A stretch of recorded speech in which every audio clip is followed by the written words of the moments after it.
Well, there's been a growing interest in industrial hemp since the 2018 Farm Bill allowed all 50 states to build their own laws. While infrastructure and market capacity continue to develop, producers look for guidance to navigate that industry. Managing partner of CBD Modular, Chris Moorman, joins us now to talk about another segment of that market, the CBD hemp side. Chris, we appreciate you joining us again today. Now, what are some of the things that viewers need to know about growing CBD hemp? So yeah, Tammy, thanks for having me on again. We have talked now about fiber and grain hemp. We are now about to talk about the most finicky of hemps, which is CBD.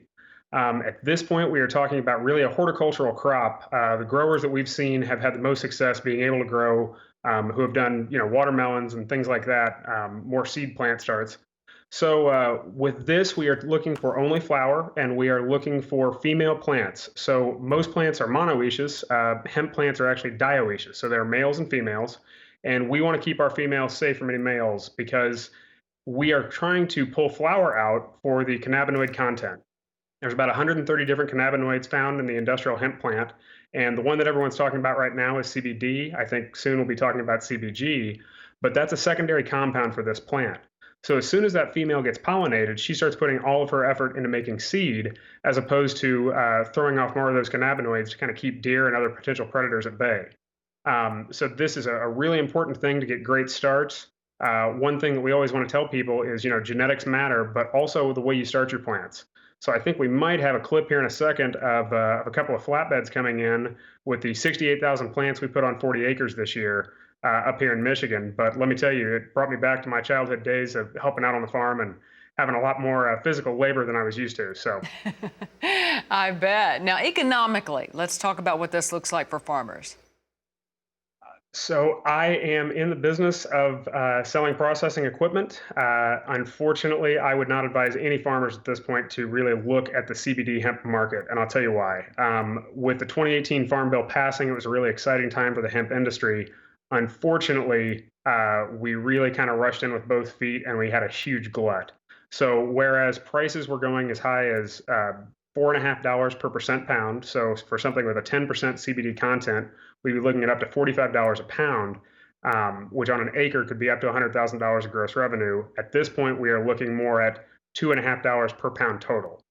So you've seen an absolute epic collapse in the price farmers are getting for industrial hemp for the CBD side right now. And unfortunately, there's really a glut in the supply chain as well behind that, with prices for the value-added products such as CBD isolate and CBD distillate also crashing up to 90%.